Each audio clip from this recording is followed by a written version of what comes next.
Hello my all viewers,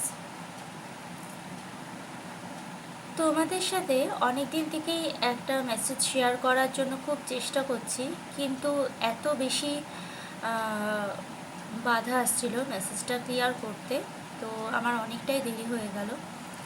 যারা নাকি আমার কাছে বারবার করে জিজ্ঞাসা করছো যে দিদি নেগেটিভ এনার্জি এফেক্ট করছে কিনা বা নেগেটিভ কোনো রকম প্রভাব জীবনে আছে কিনা সেটা কি করে বুঝবো। তো দেখো, প্রথম কথা হচ্ছে যে তোমরা যে কোশ্চেনটা করেছো আমি জানি, যারা রিডিং করতে আসছো এখন বর্তমান পরিস্থিতি যা আছে তাতে করে নেগেটিভিটির ইনফ্লুয়েন্স অনেক বেশি। এবার সেইখান থেকে পজিটিভিটিকে খুঁজে বার করাটা একটা চ্যালেঞ্জ বলতে পারো। মানে ঈশ্বরের স্মরণে থাকা, পরমাত্মার স্মরণে থাকা একটা চ্যালেঞ্জের মতন। কারণ যেহেতু এটা কলিযুগের একদম শেষ, তো এই সময় কি হয়, এই সময়তে আমাদের নেগেটিভ এনার্জির প্রভাব অনেক বেড়ে গেছে, যার কারণে তোমরা দেখতেই পাচ্ছ চারিদিকে কি অবস্থা। তো আজকের মেসেজ আমি যখন খুললাম তখন আমাকে যে মেসেজটা তোমাদের জন্য শেয়ার করতে বলা হয়েছে সেটা হচ্ছে ডেথ। এখন এই ডেথ কি, ডেথ কেন এসছে? ঠিক আছে, তোমরা এই কার্ডটার সাথে অনেকেই পরিচিত, যারা নাকি ট্যারট কার্ড চেনো জানো তাদের, আর যারা জানো না ট্যারট কার্ড সম্বন্ধে তারাও রিডিং দেখলেই বুঝতে পারবে। এখানে ডেথ কথাটা এসেছে এই জন্য, ফার্স্ট অফ অল এটা বোঝানোর চেষ্টা করছে ইউনিভার্স যে সময়টা আমরা কাটাচ্ছি কলিযুগের একদম শেষের সময়, এই সময়টা শেষ হয়ে গেছে, এই সময়টা একদম শেষের মুখে। তো সেইখানে দাঁড়িয়ে নতুন সময়ের একটা আবির্ভাব হচ্ছে। দেখো এখানে নেক্সট কার্ড এসছে 3 অফ পেন্টিকলস। এটা কিন্তু কোনো ব্যক্তি বিশেষ রিডিং নয়, কোনো রিলেশনশিপ রিডিং নয়, এটা ইউনিভার্সাল গাইডেন্সের জন্য আমার কাছে যা মেসেজ আসবে আমি তোমাদের সাথে তাই শেয়ার করব। রিডিং করার সময় আমাদের ইনটিউশন যা যা ডাউনলোড হয় আমাদের ইউনিভার্স থেকে, আমরা শুধুমাত্র সেটাই শেয়ার করতে পারি। তো এখানে ডেথ কার্ড ইউনিভার্স বোঝানোর চেষ্টা করছে যে সময়টা আমরা এখন কাটাচ্ছি একটা কঠিন সময়। তোমরা জানো যে দেশের সমস্ত জায়গাতে কি পরিস্থিতি, বোঝাই যাচ্ছে যে ধ্বংস নিশ্চিত। তো এই কলিযুগের একদম শেষ টাইমটার পরে আসছে সেটা হচ্ছে সত্যযুগ। সত্যযুগ কেন আসবে? সত্যযুগ তো কোনো আলাদা করে যুগ আবির্ভাব হবে না যে হ্যাঁ এটা শেষ হয়ে গেল কালকের থেকে সত্যযুগ, এমন তো হয় না। বিষয়টা হচ্ছে যে সত্যযুগ আসে হচ্ছে মানুষের মনের পরিবর্তনে। মনের পরিবর্তন বলতে গিয়ে বলি, এই কঠিন সময়ে যারা নাকি কেবলমাত্র পরমাত্মার স্মরণে থাকবে তাদেরই একমাত্র এই প্রোটেকশন সম্ভব এবং এই পরিবর্তন সম্ভব। উথাল পাথাল তো হবে, পরিস্থিতি, সময়, প্রাকৃতিক, মানসিক, স্পিরিচুয়ালি খুব উথাল পাথাল তো চলছেই, এবং তার সাথে তোমরা বুঝতে পারবে যে সময়ের চেঞ্জ আসছে। এই সিচুয়েশনটার থেকে এই সিচুয়েশনে জাম্প করার জন্য একটাই জিনিস প্রয়োজন, সেটা হচ্ছে জ্ঞান, পরমাত্মার স্মরণ। এবার পরমাত্মার স্মরণ, জ্ঞান, পবিত্রতা, একটা সঠিক জীবন, মানে সঠিক বলতে কি আমি বোঝাতে চাইছি সেটা হলো যে কারোর ক্ষতি না করে, কারোর প্রতি কোনো এক্সপেকটেশন না রেখে নিজের কর্ম করে যাওয়া এবং পরবর্তী সময়কে সুন্দর করার জন্য যে স্পিরিচুয়াল অ্যাওয়েকিং দরকার সেইটার দিকে অগ্রসর হওয়া। তো তখনই আমরা এই সিচুয়েশান থেকে এই সিচুয়েশানে জাম্প করতে পারবো। দেখো, ডেথ কার্ডকে ক্ল্যারিফাই করেছে দ্য টেম্পারেন্স। ডেথ কার্ডকে ক্ল্যারিফাই করেছে দ্য টেম্পারেন্স, মানে প্রকৃতি নিজের মধ্যে ব্যালেন্স আনতে চাইছে। প্রকৃতি চাইছে যে এই সৃষ্টির যা কন্ডিশন এখন সেইখানে ব্যালেন্স আসুক। প্রকৃতি জানো তো, পাঁচটা তত্ত্ব তো আমাদের নষ্ট হয়ে গেছে না, আমরা যেভাবে ইউজ করেছি মাদার আর্থকে। তো তারপরে এই পাঁচটা তত্ত্বকে আমরা ইউজ করে মানে এত মিস ইউজ করেছি, শুধু ইউজ করেছি না, মিস ইউজ করেছি, যার কারণে পাঁচটা তত্ত্ব কিন্তু ধ্বংসের দিকে মানে নষ্ট হয়ে গেছে। জল, বায়ু, আকাশ, অগ্নি যাই বলো সবই কিন্তু এখন মানে তাদের রূপ বদলেছে, ঠিক আছে। তো যার কারণে প্রকৃতি চায় একটা ব্যালেন্স আনতে। প্রকৃতি নিজে বলছে যে এইবার সময় এসছে ব্যালেন্স করার।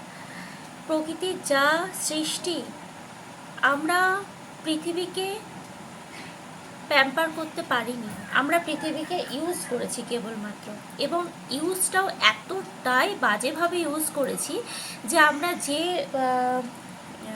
স্পেসে থাকি, যেখানে আমরা খাদ্যদ্রব্য এবং আমাদের প্রাকৃতিকভাবে, দেখো মানুষও তো প্রকৃতির থেকে সৃষ্টি, কিন্তু প্রাকৃতিকভাবে চলাকে আমরা ভুলে গিয়ে এত মেটারিয়ালিস্টিক লাইফের মধ্যে ঢুকে গেছি, সেখানে গিয়ে আমরা নিজেদের ইচ্ছা পূরণের জন্য বিভিন্নভাবে অদ্ভুত অদ্ভুত জিনিস আবিষ্কার করে রেখেছি নিজেরাই ধ্বংসের জন্য।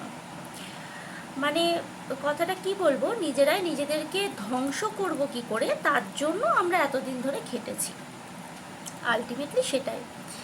কারণ এই যে সৃষ্টি, যেভাবে সৃষ্টিকে যে পথে এগোচ্ছে মানুষ, সে তাতে কোনো সৃষ্টি ধরে থাকা সম্ভব নয়, তাতে করে ধ্বংস অনিবার্য।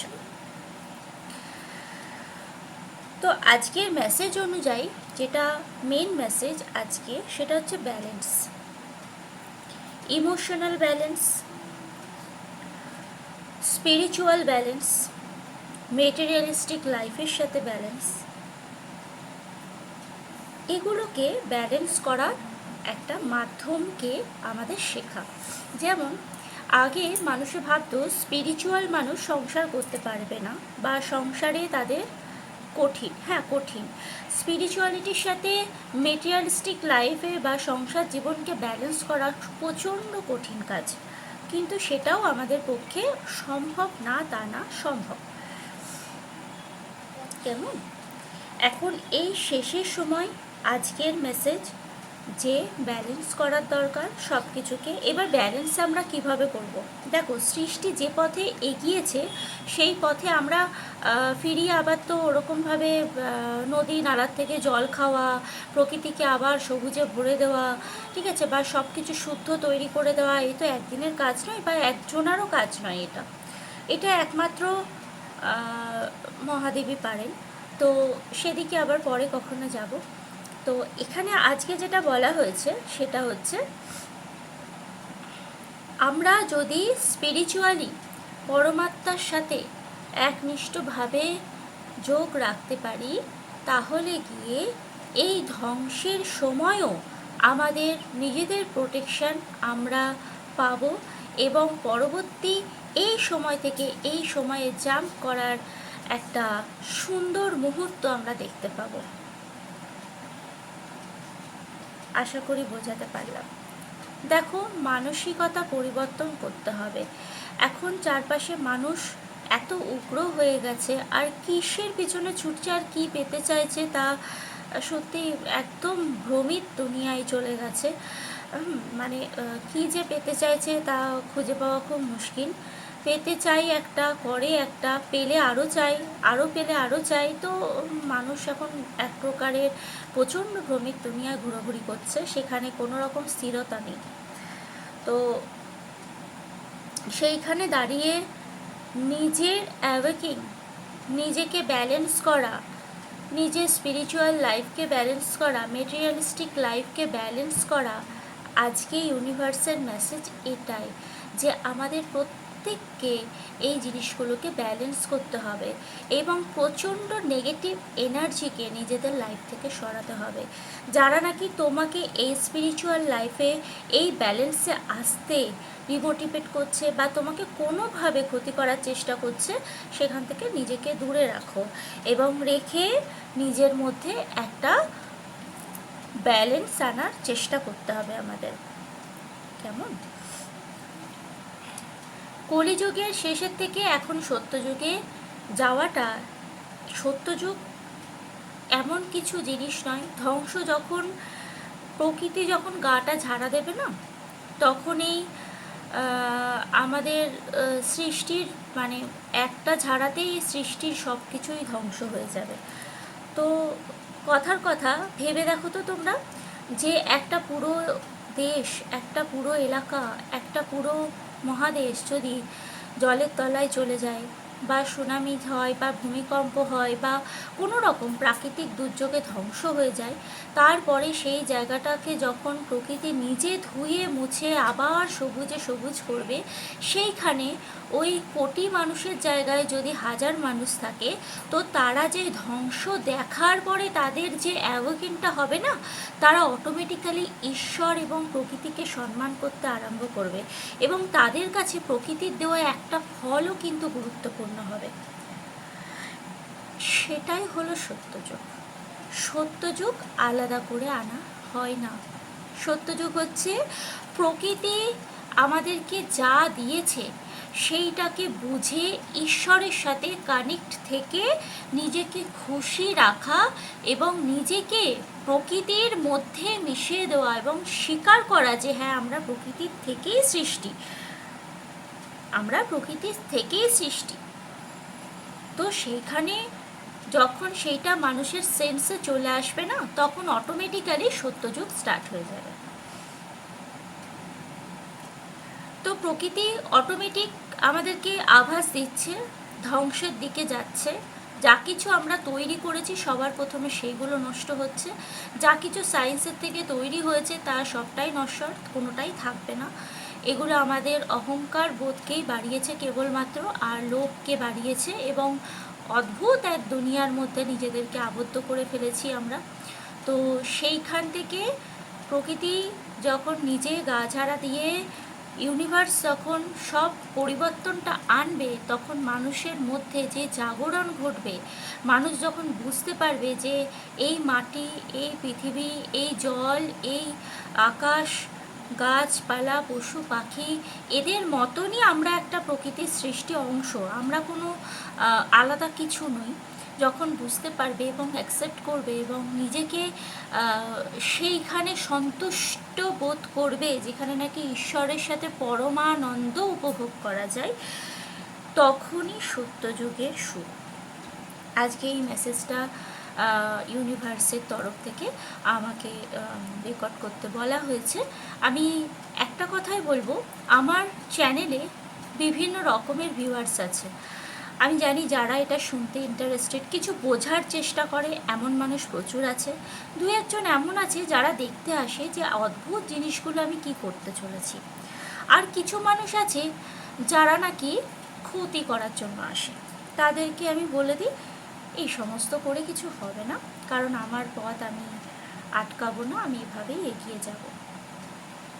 তো আজকের জন্য এই মেসেজটাই থাক, আমি আবার নতুন কিছু রেকর্ড করব। টাটা।